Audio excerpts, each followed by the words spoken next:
Hello and welcome back to the Coming of Cage podcast, your Nicolas Cage movie review podcast. I am one of your hosts, Derek, and your other host, Ryan, is right here. Right here. Indeed. Ready to talk about this whiz banger of a film? Whiz banger. That's right. Yeah, that's great. That's a phrase. It is. I do have something that I think we should discuss first, though, and it's happy birthday, Ryan, because this episode comes out on your birthday. Wow. So, Well, uh, thanks. you're welcome in advance for this hmm wonderful present that the show has gifted you. Of all the movies, I realized it while I was this is prepping one of this. them. I was looking at the release date and I was like, wait a minute. Yeah, lucky me. Woo! What a Yay. celebration. That's great. I mean, at least look, we've already watched it by then. So you can kind of try and flush it from your memory if that's what you want to Except do. then this will just bring it right back. The release will. Right. Right on your birthday is going to be a picture of totally like greased up Nick Cage with a Wearing a bandana for some headband. Yeah. reason. Yeah, it's gonna be great. Can't wait. So why would we get a Nicolas Cage picture like that? Well, that's because we are talking 1986's The Boy in Blue, which if you've never heard of, that would probably make you a relatively normal person because hmm this is a fairly obscure film. Fairly is being generous. Like it is a very obscure film.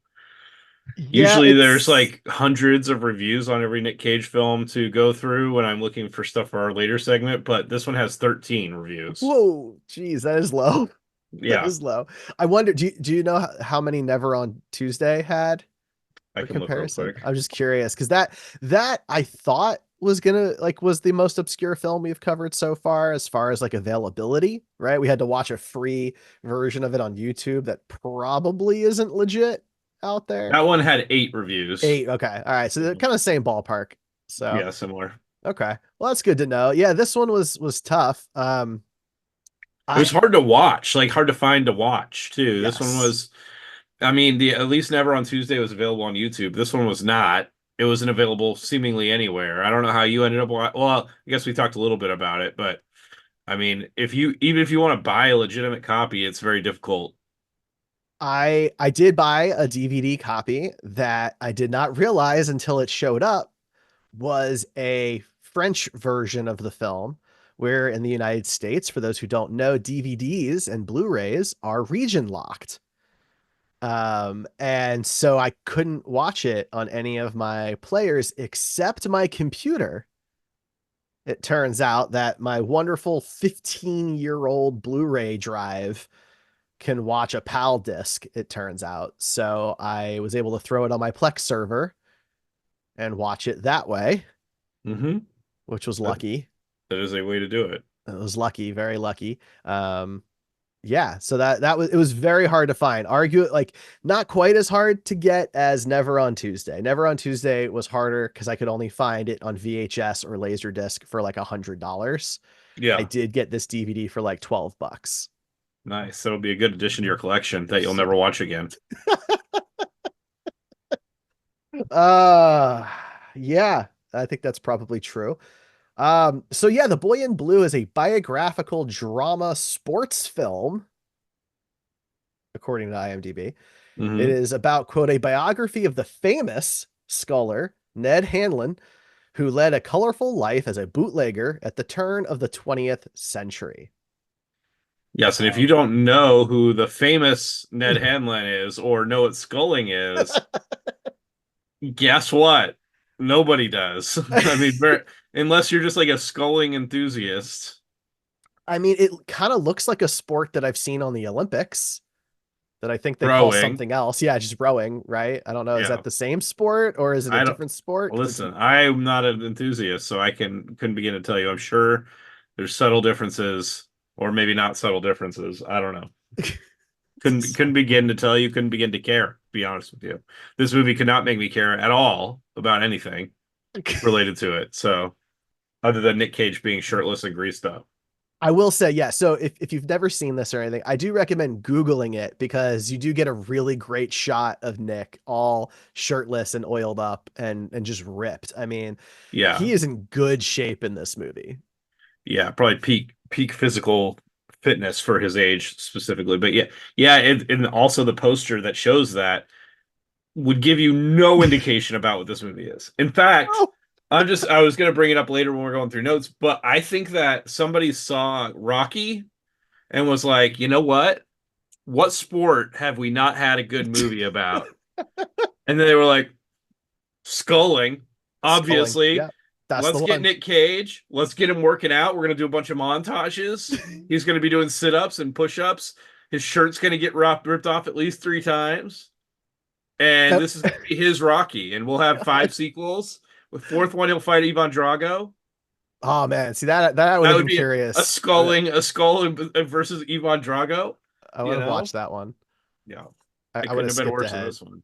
I mean, yeah, I mean, just the tagline for the movie is winning was easy since being bad. Wait, what is it? Winning was easy since wait, that can't the poster I'm looking at, I don't know, this must be a typo. It literally says winning was easy since be bad, since he had, it must be those It's a okay. really poor font choice. Yeah, since he had nothing to lose. There we Right, which go. again gives you no indication as to what the movie is actually about. I think they realized once they finished the movie and they started doing maybe if they had the money for test screenings, I'm not convinced, but if they did test screenings, they were probably like, people don't know what sculling is.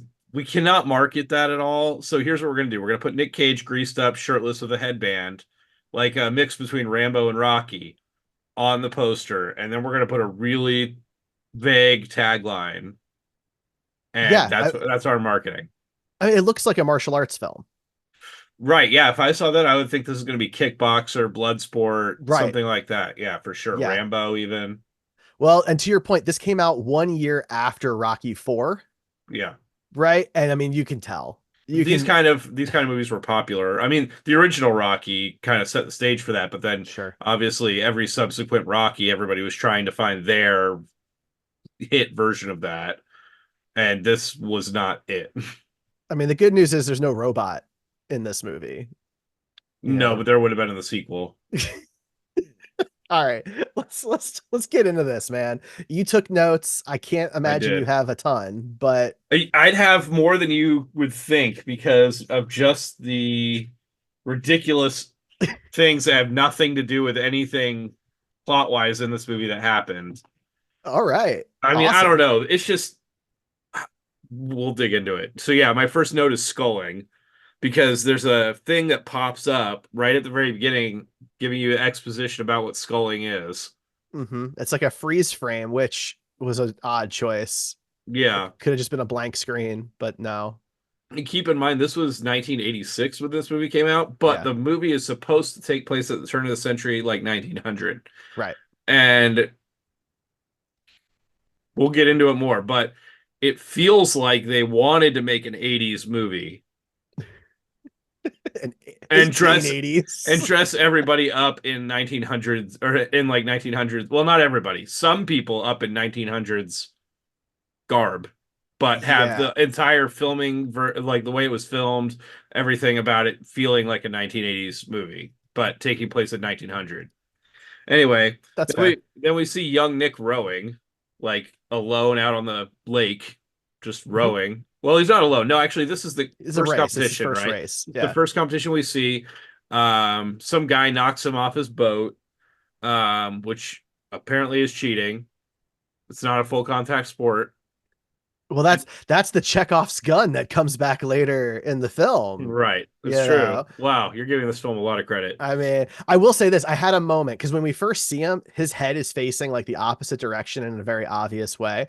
And I was like, oh man, are we gonna get like a bad body double every time there's a rowing shot in this movie? That's really what I thought. We don't. He was like specifically looking, and we get him throughout the rest of the film, which is at Also, least good. in a lot of these early 80s movies, his body style or body type is very different than like when we're talking about the way his body looked in this movie, which we're going to objectify him a lot. So sorry about that. But when we talk about the way his body looked in this movie, where he was very jacked, is very different than the way he looked in like Con Air or Yeah. Ghost Rider.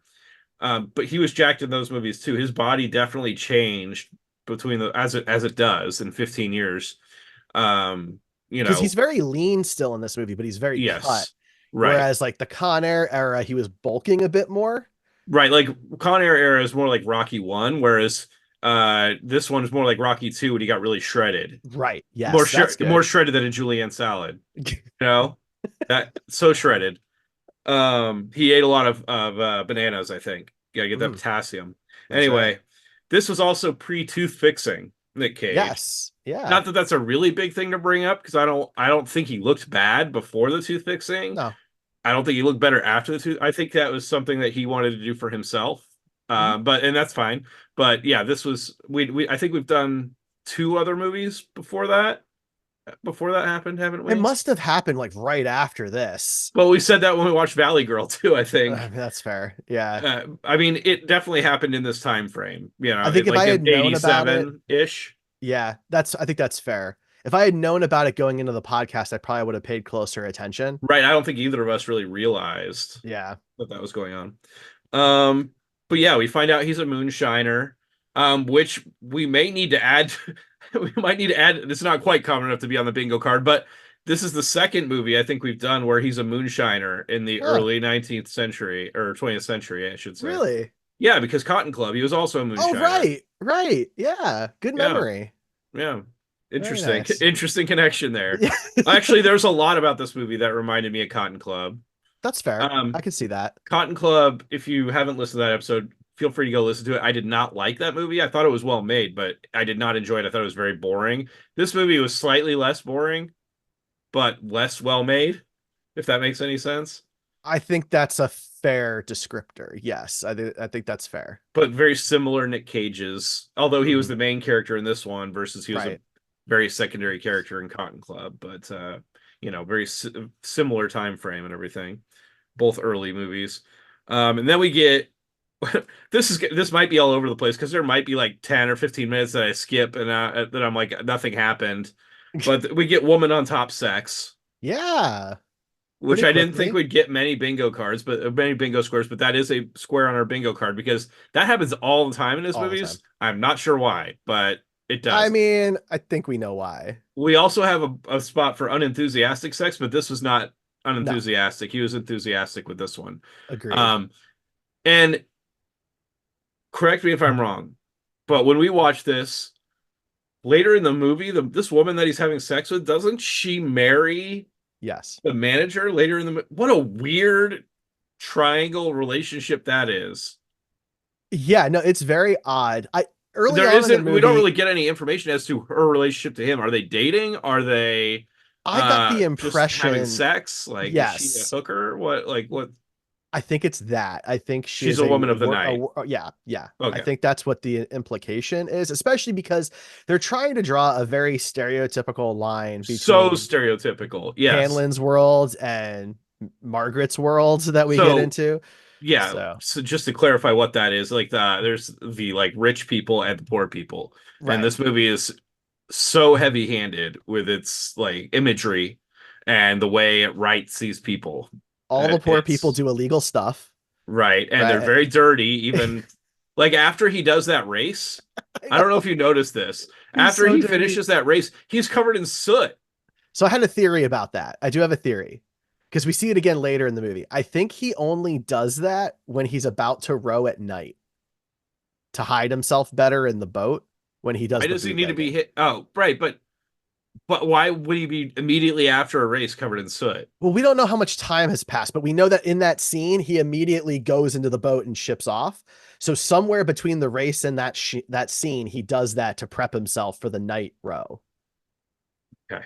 Well, I mean, I can believe that it was for the night row, but it seems like it happens right after his race. It's very weird. Why is he Time coming off is the races? not So time's yeah, not good in this the time is all movie. over the place. Yeah. Yeah.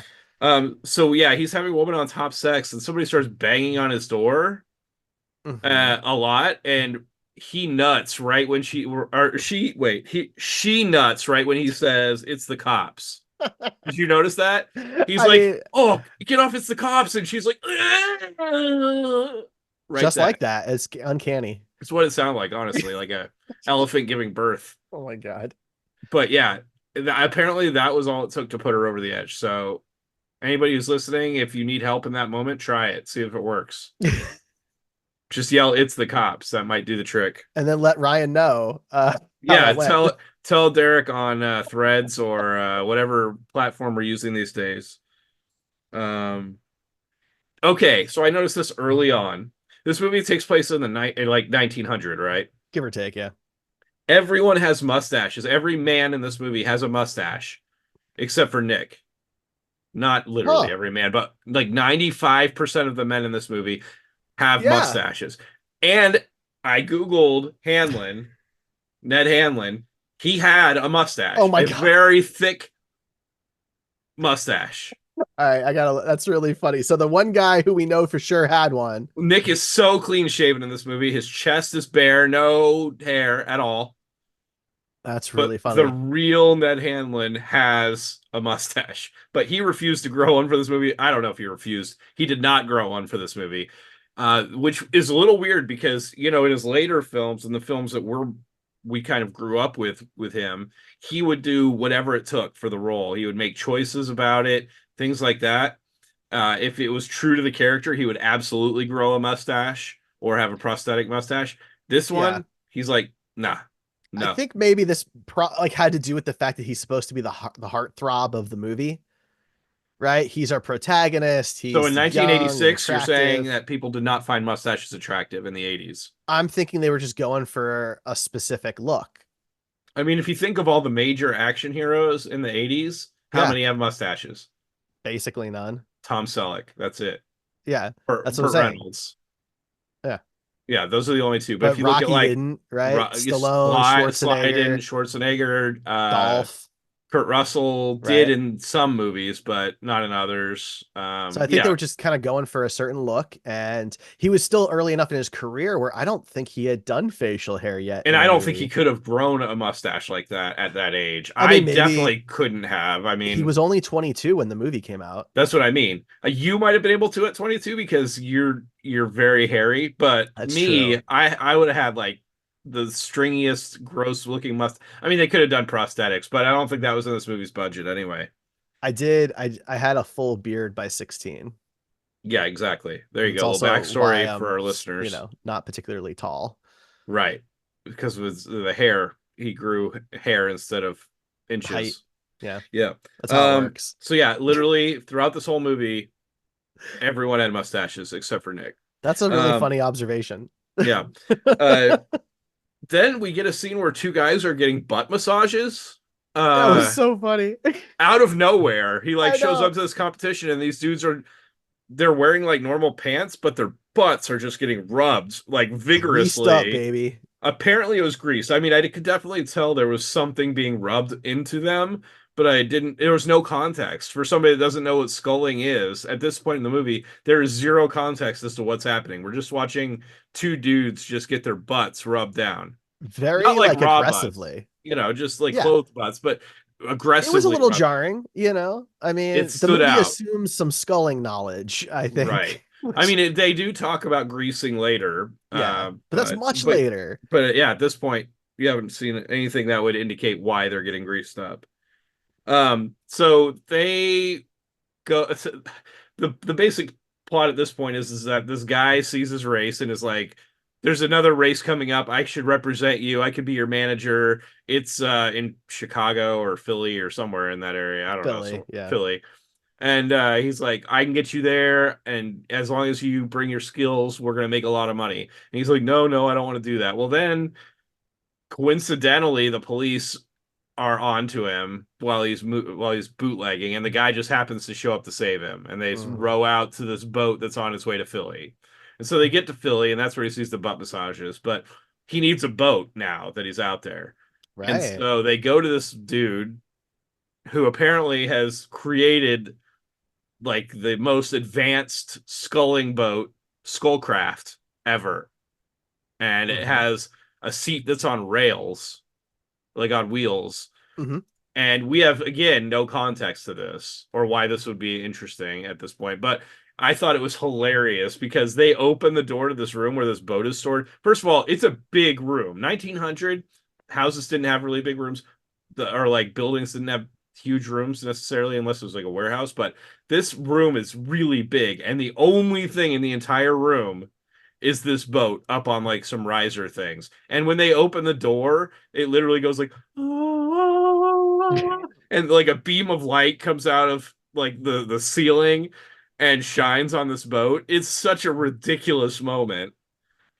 It is a very odd scene, right? Because we're supposed to believe this guy is a crafting genius, but nobody believes him, right? He's the old town kook or whatever, but somehow has the resources for this facility. And makes this super advanced boat.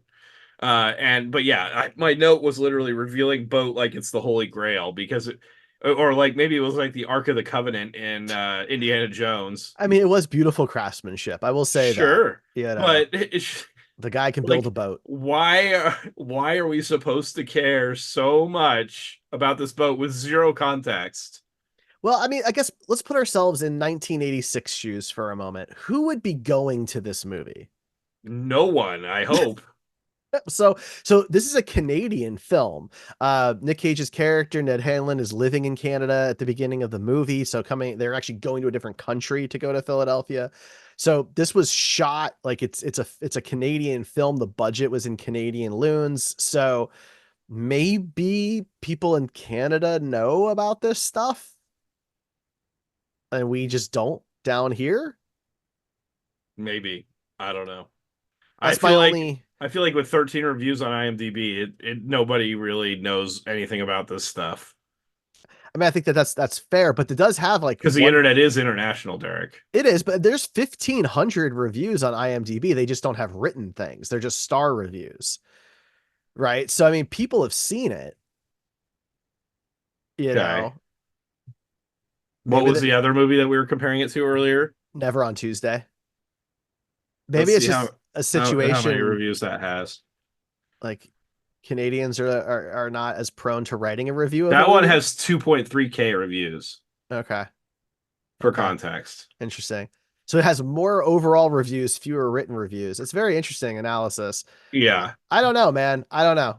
Yeah, I don't know either. I don't really know what we hope to glean from that knowledge, but we have it now. I'm just trying to Um, think of like who's going to the theater to see this movie because Nicolas Cage is not a star yet, right? right. And this is not a sport that's well known in the United States. Maybe it is in Canada. And Christopher Plummer, I guess. I mean, he was the draw. Okay. I don't think there was a draw other than maybe shirtless Nick Cage. I mean, that's literally what the poster is. Yeah, Um, so he gets on this boat and he starts like trying it out and he falls the first time because the seat on rails is really throwing him off. But he masters it within one night. The next yeah, morning he's racing and he's good to go. He finishes second place in the trials. Yep. in the trials, but they for some reason only showed 2 seconds of the race. It's like a reverse Rocky where they it's like Rocky if you only got to see like three punches being thrown, and then you get told that Rocky won or lost depending on the movie.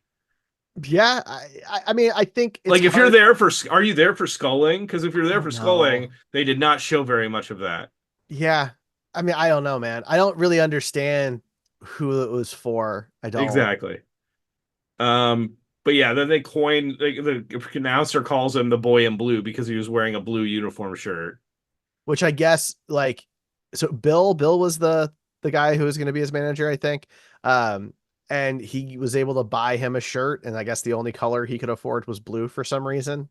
Yeah, because I guess blue is cheaper in 1900. I don't know. I have no idea. Yeah, so he's the boy in blue. He wants to be the Blue Flash. That's the name he wants people to call him, Right. which I thought was kind of funny, but But as we know,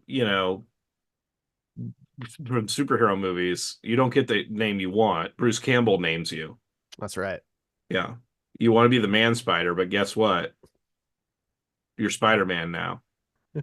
But anyway, the rolling seat, he's wins several races with the rolling seat, Mhm. and people start to take notice, and everybody starts getting their own rolling seats, or like trying to get their own rolling seats, and are trying to figure out, what they need to do. But yeah, he's winning races with that mechanism, which is apparently a crazy technological advancement for sculling. Um, he wins some race. I don't even know where we're at this point. But his well, we don't know if she's his girlfriend or whatever. The girl he was boning earlier in the movie shows up to one of his Dulcie. races. Yeah. Shows up to one of his races and is cheering him on. She's really happy for him when he wins, and then he's immediately staring at another woman. While on stage in front of this whole group of people, like the mayor's giving him a Yeah, medal, the whole town is there, she's there, and he is just eyeing this woman up on stage with him the entire time, yeah. And then when the like crowds kind of clear out, the manager goes up to this woman and tells her to smile. which is always just a wonderful thing to And tell any that's not woman. the only time that happens in this movie. I'm going to be straight with you. It's disappointing. Um, But when wait, he's okay, go ahead, go ahead. at some point when he's trying to court this other woman, um, my favorite line from the whole movie. Do you know what I'm getting ready to say? I don't know. They say I look bigger with my clothes off. Oh yeah, God.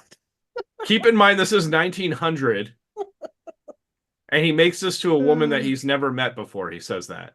Who's She says, "I in high expected." society. Yeah, she's the rich one, and he's the Right. lowly bootlegger. But she's talking about with all the legends of sculling that she's heard about him, that she expected him to be so big and so tall, and he's like, "Well, I've been told I look bigger with my clothes off." Yeah, well, because like so okay, so he gets this award and he gives it to Dulcie, and then we don't see her again for like an hour, Right. right? So Well, he's all in on Margaret. yeah, yeah, and Based on what? Just because like he's just kind of he's attracted to her. He knows nothing about her. He's from a life that he doesn't want any part of. right. And so there's a little bit of flirtation there, and then there's like a party that he goes to, and there's another scene. I can't remember. I think this is maybe in the stable. Maybe not. I just remember this happens multiple times in the movie too, sadly. But he is like forcefully grabbing her. She clearly Oh, does not want to be near him, or maybe she does, and she's playing hard to get, or whatever these filmmakers wanted. But he is forcefully yeah. grabbing her by her arm, like hard, and This, forcing her to kiss him. this was there was like a garden party, Yeah, and where he he gets can into the fight. yeah, he can hear some other people making comments about how he doesn't bathe or something or whatever. I don't know. And he decides to throw champagne in a dude's face and sucker punch him. And this turns out later to be the guy that Margaret's engaged to. Hmm. And she of course wants him to leave or whatever, and then does all the stuff that you said. Yeah, it's not good. And the way the movie plays out makes that even Worse. worse. Yeah. Um, but what are you gonna do? Yeah, 80s movies, man. Well, I hate to use that as an excuse because there were a lot of 80s movies that were not done that way, Right. I think it's but just bad. This is bad writing or it was directing or like whatever. romance novel, like a type of cheesiness that isn't real. Mm, But yeah, my next note was heavy-handed classism. We've kind of covered that already. hmm. I don't know if that's the right word, classism, but It is. Yeah. I mean, it, it is. And it's so stereotypical and so on the nose that it's just a little eye rolly yeah, throughout the very film. eye rolly. Lots of eye rolls through this movie. Yeah, There's all no like together. regular people in this movie. You're either dirt poor or you're doing illegal activities to survive, or you're so elite rich that you can do whatever the hell you want and just buy off everyone. Those are the only two groups of people that exist. Right. And we go to another race, and the announcer is saying something about how he's undefeated, but he got second in the trial. Yeah, trials don't count though. So Okay. so trials, this is the case in like the Olympics and like other events too. A lot of times people won't go all out in a trial because they don't want to injure themselves because you can't medal in it. It just determines placing like later. I still find it a little suspicious. In my So mind, you're defeated if you're second in something. So I mean, it's undefeated. like think of it like a preseason game in football, right? Like you can lose all your preseason games, but if you win the rest of the regular season, you're still undefeated. Yeah, that's a stupid way to do it. I mean, that's just the way it works. They're Well, not that's handled as stupid. official I'm matches, allowed you to know. criticize. I'm allowed to Well, that's criticize just things I but don't that's a disagree with. sports thing in general. So I Well, won't. sports are stupid. Okay, but that's not a knock on the film. So, Well, the film is about sports, so it's stupid. okay, okay. My next note is fixed race. Oh, Yes. because yeah, she denies him or whatever and says she's engaged, right? Hmm. This is right. And so his next race, he is so sad about it that he's like not rowing at all Well, he's hung over too. He like drank all and night. hungover. Yeah, he's just not in good shape to be racing. But magically, as soon as he starts slowing down, everyone around him starts slowing down or like falling off their boat, or It was comical, it was ridiculous. right? So But yeah, it's they kind of fixed the funny race. though, like because what are you supposed to do, right? Like there's one guy who's like neck and neck with him, and then two other guys who are pretty far back, and they see him. He just stops, like kind of doubled over on himself. What are you gonna do if you just were paid thousands or hundreds of dollars back then to throw the race? Yeah, It was I pretty mean, silly. it was ridiculous. He does some more bootlegging, and then a cop goes out, like comes into his house, I think, and shoves a gun into his mouth. Yeah, this is the cop from the beginning of the movie. Yeah, but like forcefully puts the gun into his Oh mouth. Like yeah, it is he even says uncomfortable. suck on it. Right. It Yeah, is, and this is a movie that's supposed to take place in 1900. yeah. I doubt he said that in 1900. Right. I'm going to guess that was more of like an 80s thing because this is kind of where the movie starts falling apart from for being like a 1900 movie. Yeah. Because like his wardrobe, whereas has been fairly period, at least in the same period as everybody else's wardrobe up to this point, now is he's wearing a blue tank top and a headband. Hmm. I mean, look, Um, I watched this with my wife Ray, and she had a lot she of watched this with complaints. you? She did Oh because I'd God. been out of town. I was out of town last You're week. watching movies with her that are not going to make her like Nick Cage any more than she I know. It does. was just we haven't seen each other in a week, and we were like, well, how do we spend some time together? I gotta watch this movie. So she sat and watched it with me, and I think we enjoyed making like poking fun at Most it, Mystery Science Theater 3000 you style. know. But she Okay. definitely kept pointing out how like there were a lot of inconsistencies in what people were wearing or how their hair The was or whatever. wardrobe, yeah, the wardrobe and the Yeah. hair were like the big ones. And right, like I said, right around the time he started wearing a tank top, I started going, "What? And is he a time traveler from the 80s? Is this like his great grandson that's now traveled back in time to change the future or Ooh. something? Now Because you he's have my literally attention. wearing like I'm pretty sure blue like tank tops were not a fashion piece in 1900. I'm not a historian. I'll I say don't know. that. But I've never seen a historical image of someone wearing a tank top and a headband Look, my big and takeaway from this doing movie, yoga. my big Was takeaway from yoga this even movie, in the United States in 1900? was he doing yoga? He was doing downward dog into some other like yoga pose. I think that was just supposed to be like maybe it just looked like yoga. Okay, we can go with that. But I mean, it I don't was know. clearly like two different yoga positions that he was transitioning between. I mean, that's fair to say. When did Come to the yoga U.S. We're fact reach checking the live. US? Yeah, here we go. This is the quality content right here. According to Google, 1893. Wow. That's why there was only two positions that he knew There you because go. it was just the early days of yoga. Yeah, Swami.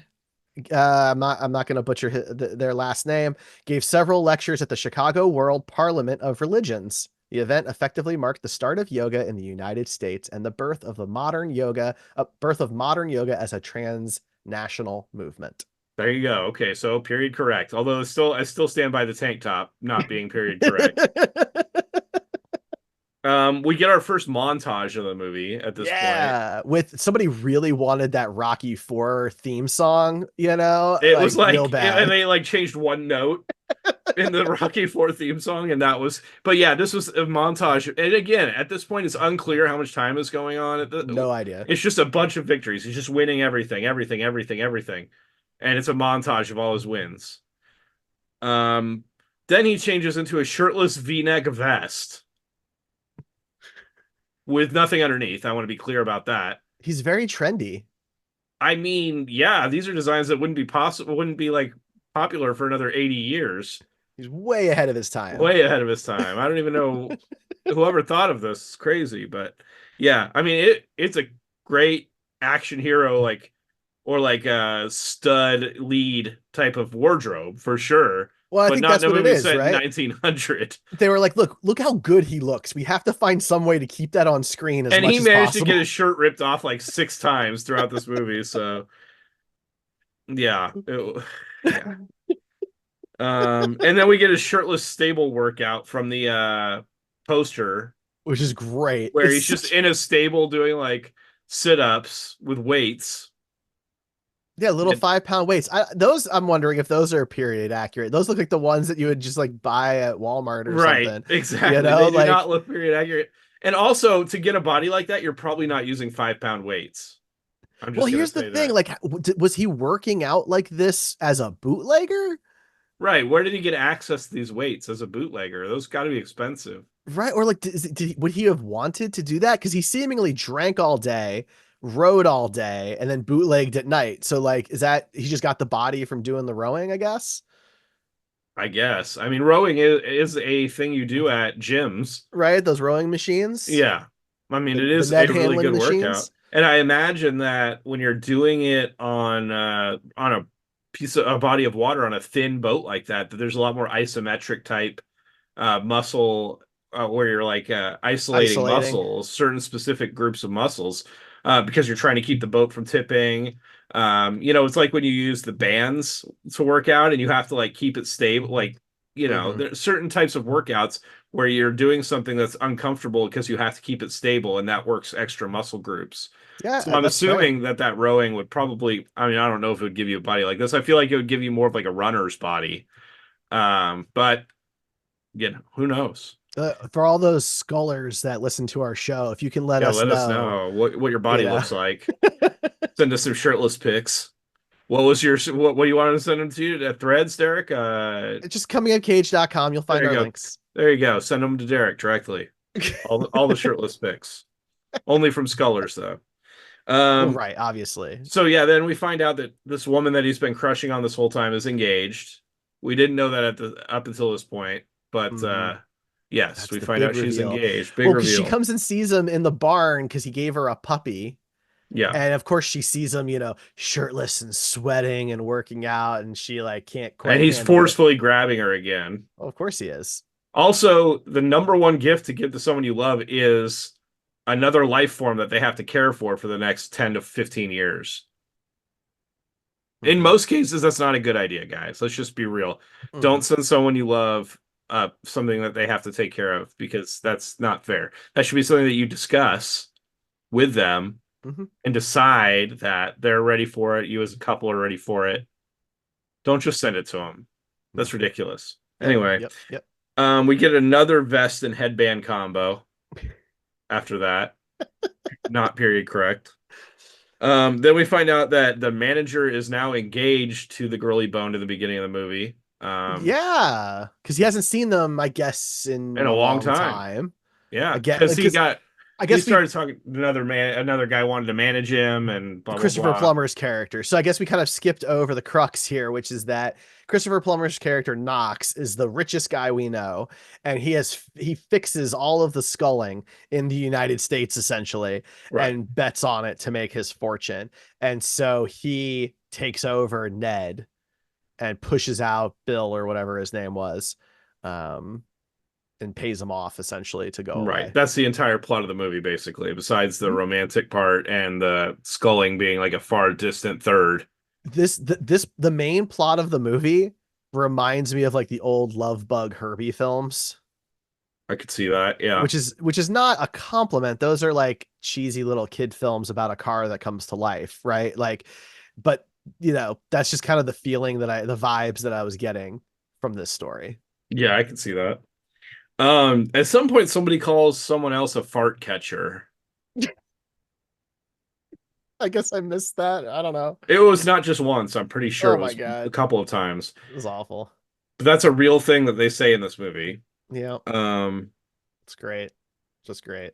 so Nick at some point gets into a fight with uh, the Dolph Lundgren of this movie, who Hmm. is an Australian sculler.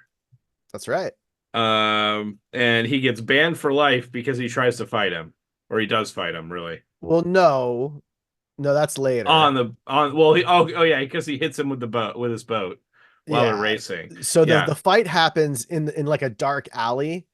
Are you talking about that fight? Because that's No, different. this is the whichever one got him barred for life, which I'm assuming is the one when they're racing. Okay. Yeah. So they go and they're racing, and the guy is being particularly crude about Maggie. And so to defend her honor, he basically does a bit of what happened to him at the beginning of the movie, but more intense, and sinks the dude essentially. And yeah, it gets banned for life from all sculling in the United States, Yeah, which, keep in mind, at the beginning of the movie, he had no interest in going to the United States at all, and now is heartbroken that he can't race there. correct. But we don't know how much Um, time has passed, so the impact of this is a little lost on me. so he gets banned, and sometime in the future, um, this guy that built the boat with the rails, Mm-hmm. has the patent on it, and he says he's been offered $50,000 in 1900 money for a It's a patent. lot of money, That's enough to set him and his whole family up for probably multiple generations. right? I mean, that's got to be a fortune, right? 15,000 and No, 1890. That's what, 50,000. yeah, 50,000 and 1893 worth today. 1.8 million. Okay, so it's not crazy. I mean, it's pretty good. It's not going to set you up for generations, probably, but that's still decent money. Yeah.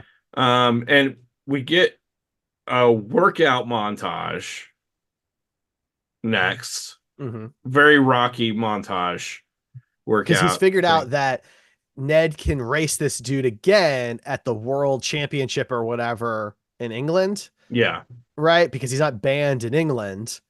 So he's going to spend a year training. So we know at least like a year goes by at this point. right. There's also some slow-mo during the workout montage. I Well, I want to make mean, sure yeah, that's clear. But yeah, so the dude that built the boat kind of pokes the bear and goes to the guy, the rich guy that was kind of sponsoring Nick. Knox. Yeah. Yeah, and he's like, we could do a little side bet if you've got that much confidence in your boy, because now Knox has started sponsoring the Aussie guy. Mm-hmm. And he's like, I'll offer you the patent, which has been valued at more than $50,000 as a side bet, if Ned loses. Yeah. And of course he takes that bet because that patent is probably, I mean, just selling those boats would probably net him a fortune, he figures. Well, and we also know he's going to somehow try and fix the race anyway, Right. right? So he doesn't lose. That's his Yeah. thing. He never loses. And when you have enough money in the real world, that's the same thing. Ugh.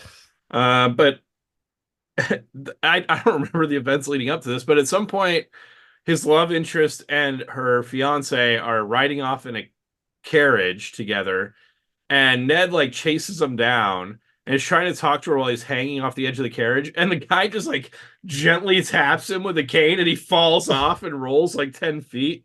I don't know if you even noticed that, but it stood out to me as this ridiculous scene. Like he barely hits him with that cane. But that's the point though, because she thinks he's really hurt, right? And when Oh, she so he comes, threw it so that yeah, she would come out? Okay, exactly. well, Yeah, that because she makes gets more. mad at him when she realizes he's fine. Oh, okay. Then that makes more sense. It was Yeah. just No, ridiculous. that part works. It was like That when you see the soccer players that, like, yeah. somebody kicks 10 feet away from them and then they roll on the ground like they're super hurt. Yeah, this was definitely on purpose to get her attention because he's trying to steal her away from her fiance because he doesn't like him because he's her fiance. There's really not, like, you know what I Well, mean? and he was making fun of dirty, stinky people. Sure, but like he doesn't like these people anyway. He doesn't want to be with these people True. anyway. Well, and she tells him no a couple of times during the scene, and he forcefully grabs her back again. So yeah, my next note was he is not good at hearing no. Nope. And then he takes his shirt off immediately, He throws it at the guy throws it at the guy. Yeah. who's disgusted. Um, so then she sneaks into Ned's bedroom, which when I say bedroom In Canada. in Canada, she goes to Canada and sneaks into his bedroom. And I want to be clear when I say bedroom, it is a loft in what looks to be some sort of dock house. Right. And by So, the way, she went from Philadelphia to somewhere in Canada, and nobody realizes she's gone in about the year and 1900. I'm pretty sure, doesn't she come through his window? No. She comes up the ladder through Yeah, the. she comes in the Oh, main okay. the For main some way. reason, He's I thought asleep. she. Oh, yeah, that's right. He's asleep, and then they make love. Um. Because she has to get back to her Oh, fiance. And but then first he's undressing her yeah. uncomfortably. Like she has not given consent at this point. They've just been talking, and he just starts undressing her, and he has a lot of trouble getting her dress undone.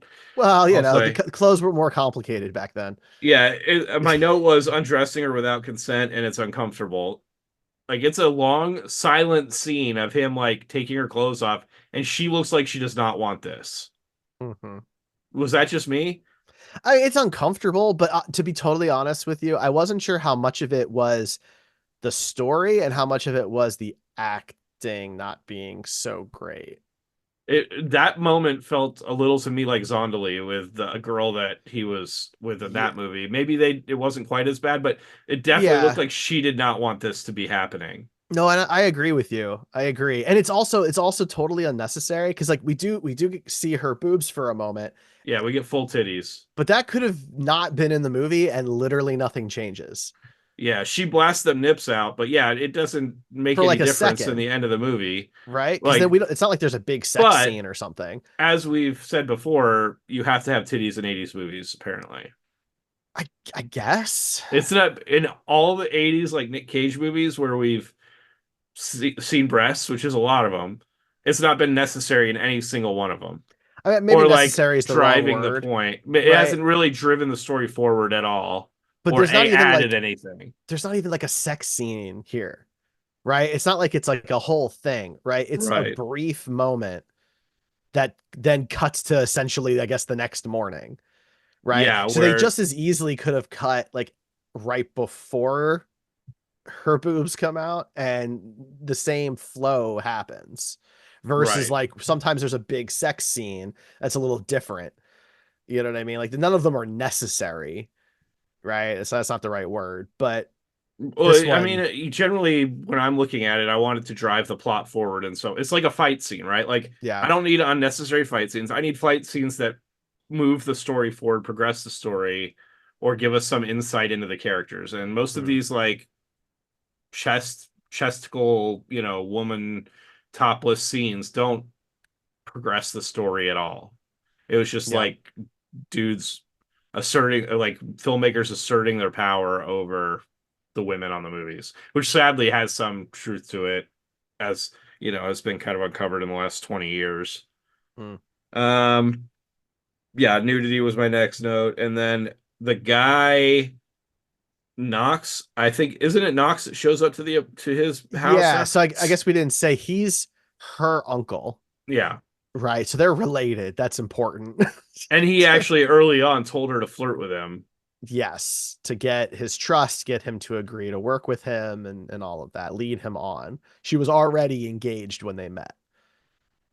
Yeah, exactly. And so he also goes from Philadelphia to Canada to his Very house. popular route apparently in Yeah, the I guess they 1900 might have even been 1900. on the same boat. I don't know, but yeah, and he goes up there and basically is saying, "You're going to throw this race, He's and offering I'm him I'm $10,000, I going to give you think. money, yeah, to Yeah, throw this which I mean, race." if 50,000 is 1.8 million, right? This is still a good chunk of change Yeah, to throw the race. And this scene kind of bothers me because I don't I don't like when a character who is very put together, is clearly intelligent and manipulative and level-headed, all of a sudden kind of is a doofus for one scene to make the rest of the story work, yeah, right? So Ned is immediately totally against this. I race to win. That's his quote. I race to win.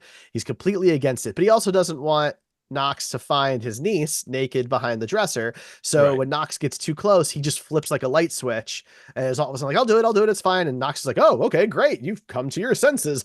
Right. Like, that's not suspicious to you, dude. The whole You're, thing was very weird. you don't think for a moment that he's just like trying to get you out of there. You like all of a sudden he's an idiot Yeah. because They both are. he's shocked later, right? When Ned doesn't go through with it. Yeah. I don't buy that. That doesn't work for me. If that's your biggest problem with the movie, then I mean, they did pretty good. Well, and I want to be clear that in the next scene, the Nick and the woman are married. yeah, immediately. They're immediately married after this. I Again, don't we know don't how know have long the much other guy's time. engagement was with her, but she does not. Well, we don't again know, but it seems like she does not waste any time.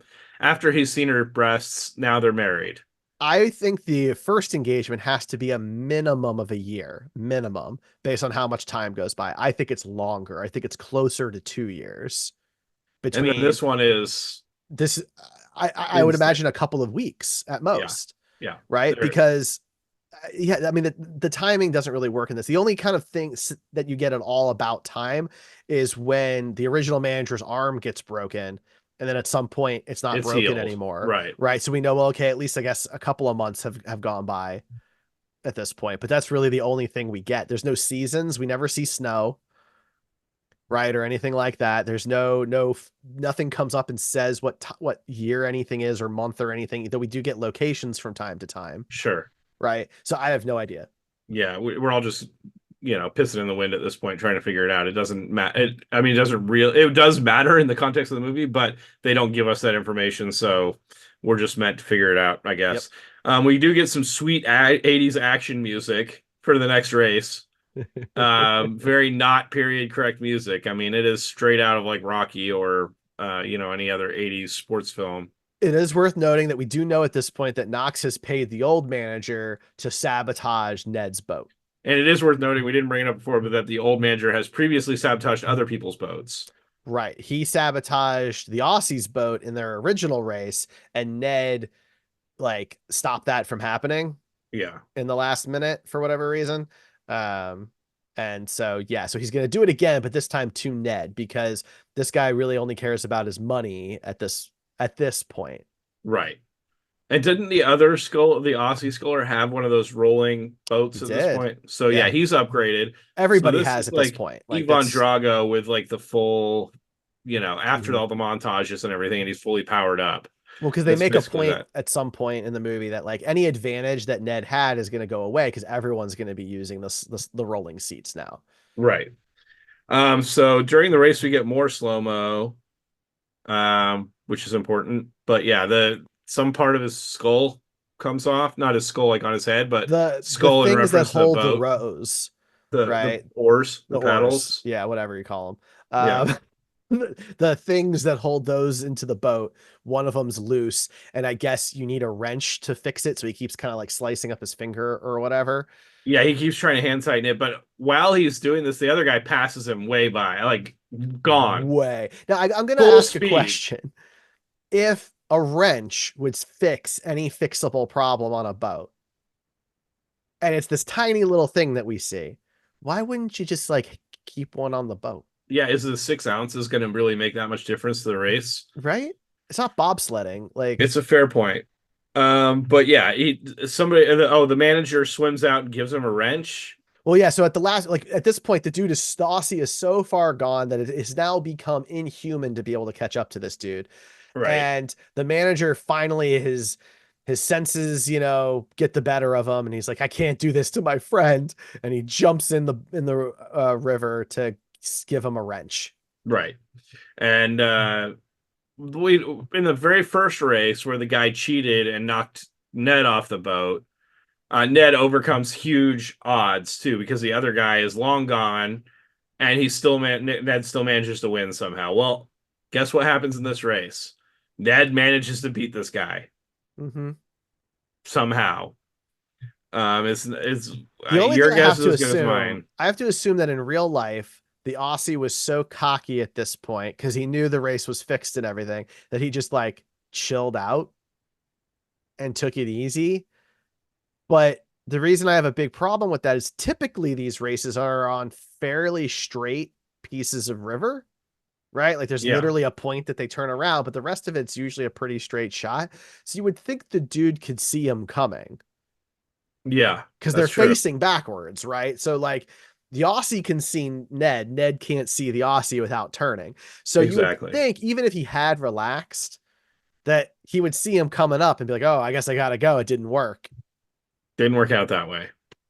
I mean, yeah, Ned passes him with no trouble. My next note is cage fight. Yeah, so he wins the race. The manager's in trouble now, right? And so Dulcie's like, Ned, Ned, he's getting beat up.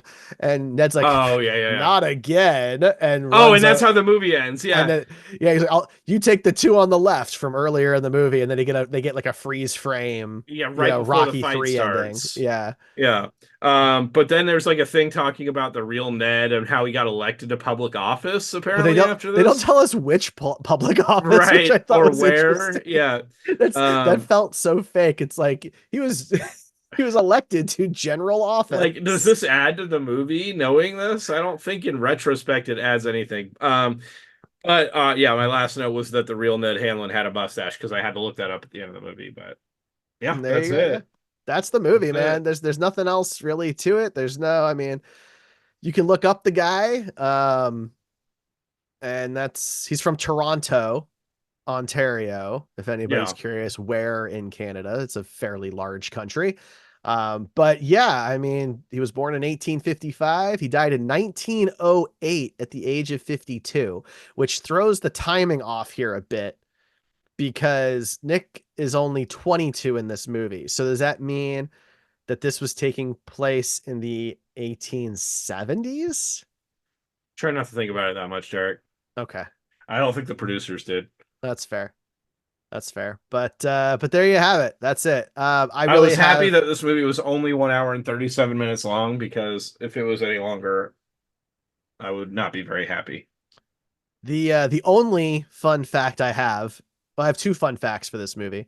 Cynthia Dale, who plays Maggie, also was in Moonstruck with Okay. Nick. So there's that. But there is a big boat in this movie. It's like the ferry that they get onto. We see it a few times throughout the film. This is kind of an interesting boat. It's called the RMS Seguin, and it is the oldest operating steam vessel in North America. It was built in 1887 and is still in service today, Nice. which is kind of cool. Cool for all those boat enthusiasts out there. So, I mean, I like when stuff is can like really stand the test of time. I mean, this is over 130 years old, so it's pretty cool. So, So anyway, usually at this point, I read some reviews. There's not a lot to choose from for this movie. The one star review on this says, I saw this in a theater out of pure curiosity back in 1986. The ads gave no indication what this was about. It just showed Nicolas Cage with his shirt off showing his very nice chest. It was the dull, true story of Ned Hanlon, who was a world-class scholar or something like that. It takes place in the 19th century, and I usually hate period pieces. That didn't help me like the movie more. The only good thing about this was Cage. He was good, and his body looked fantastic. But unless you're interested in sculling, you'll probably be bored silly. There was one unintentionally hilarious scene in which Cage tries to whip open a woman's shirt, and it wouldn't rip. He fumbles with it before he finally gets it off. The audience I saw it with was laughing hysterically. So that's a one-star review. And then there's two 10-star reviews for this movie. I'm surprised there's any. But one of them says, found this to be this was in 2000 they wrote this interview by the way, or this review by the way. Found this to be a most fascinating film and a sport I wonder if anyone does today. Ned really had some fortitude to go back and forth and not be struck down by bullies, which obviously were in this profession back then. I believe he was awesome to become a champion rower on 3 continents. Wonder if anyone in this class today can do as well. It is truly a workout to stay in shape for such a competition. I believe Cage did an excellent job even in this film, even if he was only 22 years old.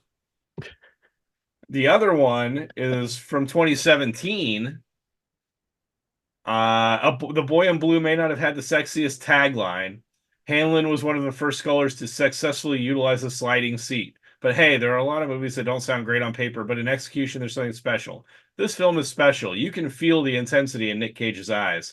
He takes you on a journey you will not soon forget. And who can forget such classic lines as, "This is making me sick wearing those monkey suits," and "Get up, Harvard man." It is impossible to see anyone else in this role 10 out of 10. Okay, I there mean, you I go. disagree with the "you will never forget it" because I've already forgotten like 40% of the movie. So, One interesting note, I guess. Douglas Bowie, who wrote the film, also wrote a movie called The Girl in Blue. It's okay. totally unrelated from what I can tell from the synopsis of the movie in 1973. So, yeah, I guess the title was something he was trying to pull off there. But there you have it. That's the That's it. movie. Yeah, That's boy in it. blue. Now we have to figure out what movie is going to join our wheel and replace the boy in blue on the wheel o cage. So joining the wheel, oh, is Honeymoon in Vegas. Nice. Honeymoon in Vegas is now eligible to be spun. So to find out which Nicolas Cage movie we're talking about next time on the show, you can go to comingofcage.com for all of our links. You can subscribe to us on your podcast app of choice. You may have noticed we are ad-free now. We're being hosted by Spotify, which is kind of cool. So you can head on over to our links there, and you can watch us on the Derrico Studios YouTube channel. Don't forget to watch our Wheel O Cage spins and Cage O Bingo, where we play custom Nicolas Cage themed bingo as we watch these movies. Ryan, anything else for the boy in blue? Well, we've got to rate it. Oh my God. I was just going to skip all of that. I know. Thank goodness I'm here. I know. Wow. I mean, you'd think I would have remembered, but I didn't. After 60 episodes, you're still figuring it out. I was like, I'm done talking about this one. Okay. Yeah, I So, feel you on that. all right. Yes, our Cage O meters. We rank on overall quality, overall caginess. 1 is low, 20 is high. Ryan, quality. What are you Man, thinking? what was Cotton Club? Cotton Club was early on. We both gave it an 8. Wow, okay. Well, I'm going to rate this one lower than Cotton Club. I think I gave Cotton Club a higher score because I respected the cinematography and the way it was made. This Mhm. one, I don't have any such nice things to say. So I'm going to give it a 5. So I'm just going to throw this out there. How do you feel about Racing with the Moon? Remember What did that we one? give Racing with the Moon? I do We remember that we one. gave it a 7. And, Man. and I feel like push come to shove, I think I'd rather watch this than Racing with the Moon, but I agree with you on the Cotton Club bit. But I think Racing with the Moon was a better made movie. You It think just so? wasn't for us. That's fair. That's a good This point. this movie it was boring and there was no like redeeming cinematography or anything that I could I don't have nice things to say about this movie beyond a couple of performances in it. That's fair. That's a good point. Yeah, Okay, so you're giving it a 5? I'm sticking with a 5. Yeah. You're giving it a 5. I think that's a good point. I'm going to give it a 6, which ties it with Dying of the Light. I That think seems reasonable. I think that's kind of where, so a 5.5 on quality between the two of us. Now, caginess, I mean, it wasn't very cagey. Yeah, he gets animated a few times, but I wouldn't really call it cagey. So I'm thinking fairly low, like a 3. Yeah, I'm with you on that. There's like nothing cagey about it. Like he hadn't really come into that cagey persona that we see in his movies today. Right? There's just a couple of brief moments, but not much. Yeah, Um, all right. So a 5.5 on quality and a 3 on caginess. yeah. Okay. That's gonna put it in a not great corner of the grid. That is true. Yeah, it's in lovely company. The corner of the grid that we don't recommend people watch. Yeah, really, like there's only one corner where we're like, just skip these. Yeah, any of the movies in this bracket, we're good. Just forget them. The other 3/4 are some combination of either good or entertaining. Right, exactly. All right. Did I Now we can forget move anything on. else? Are we No, I think now we can move on. We're good now. All right. Well, thank you so much for listening to us. This is the Coming of Cage podcast. I'm Derek, and that's Ryan. We'll see you next time.